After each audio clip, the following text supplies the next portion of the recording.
PNS princess ఓం నమ శివాయ శివాయ నమ. గుర్తు వచ్చేటటువంటి కథ పోలి స్వర్గం కథ. ఇంతకీ ఈ పోలి ఎవరు, ఆమె వెనుక ఉన్నటువంటి కథ ఏమిటి అనేటటువంటిది ఈరోజు మీకు తెలియజేస్తాను, శ్రద్ధగా వినండి. అనగనగా ఒక ఊరిలో ఒక ఉమ్మడి కుటుంబం అనేటటువంటిది ఉండేది. ఆ కుటుంబంలో 5 కోడళ్ళు ఉండేవారు. వారందరిలోకి చిన్న కోడలైన పోలికి చిన్నప్పటి నుంచే పూజలన్నా వ్రతాలన్నా మహా ఆసక్తి. కానీ అదే ఆసక్తి ఆమె అత్తగారికి కంటగింపుగా ఉండేది. తనంతటి భక్తురాలు వేరొకరు లేరని ఆ అత్తగారి నమ్మకం.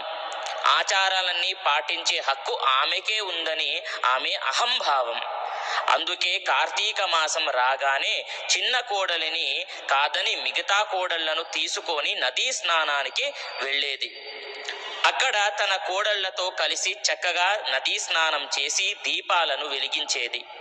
ఈలోగా కోడలు ఎక్కడ దీపం పెడుతుందోనన్న అనుమానంతో దీపం పెట్టేందుకు కావాల్సిన సామాగ్రి ఏది కూడా ఇంట్లో లేకుండా జాగ్రత్త పడి మరీ బయలుదేరేది.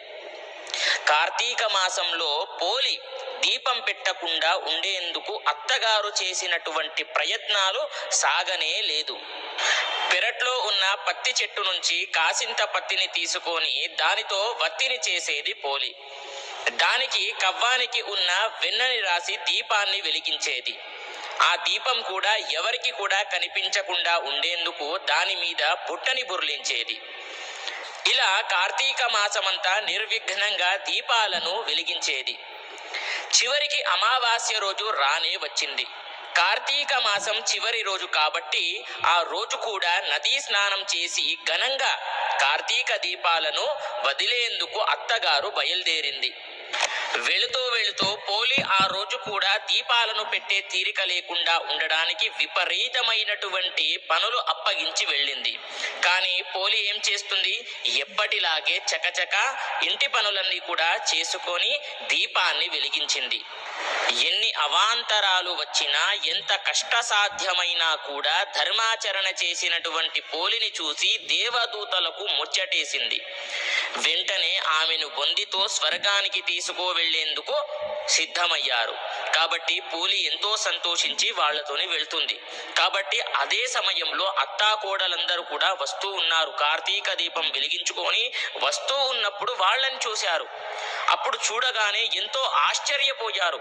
పోలి స్వర్గానికి వెళ్తుంది అని చెప్పేసి ఎంతో ఆశ్చర్యపోయి వాళ్ళు కూడా వస్తారు అని చెప్పేసి ఎంతో ప్రార్థిస్తారు.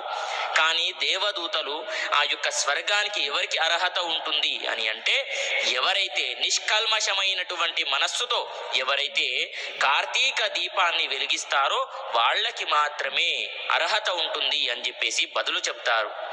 అయితే తెలుగువారు ఇటు పోలిని అటు దీపాన్ని కూడా శ్రీ మహాలక్ష్మి రూపంగా భావిస్తుంటారు. అయితే ఈ రోజున 30 వత్తులను వెలిగించి నీటిలో వదిలితే గనక మాసమంతా కూడా దీపారాధన చేసినటువంటి పుణ్యం లభిస్తుంది. అంటే కార్తీక మాసమంతా కూడా దీపం పెట్టినటువంటి మీకు పుణ్యం లభిస్తుంది అని చెప్పేసి ఈ యొక్క కథలో చెప్పడం జరుగుతుంది.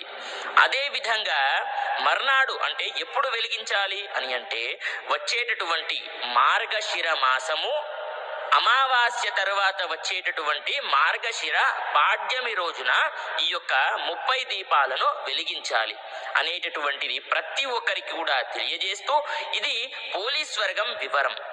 అయితే ఈ యొక్క కథలో మనకు ముఖ్యంగా ఏం చెప్పడం జరుగుతుంది అని అంటే, భగవంతుడికి ప్రార్థించడానికి మనకు కావాల్సింది శ్రద్ధే కానీ ఆడంబరం కాదని సూచిస్తుంది ఈ యొక్క కథ. కాబట్టి ప్రతి ఒక్కరికి కూడా తెలియజేస్తూ స్వస్తి సర్వే జనాః సుఖినో భవంతు.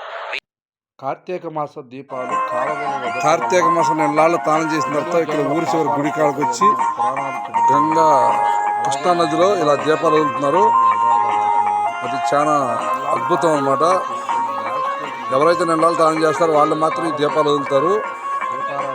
పొద్దున్న తెల్లగడ్డ 4 వచ్చి తానం చేసి కార్తీక దీపాలు వదులుతారు.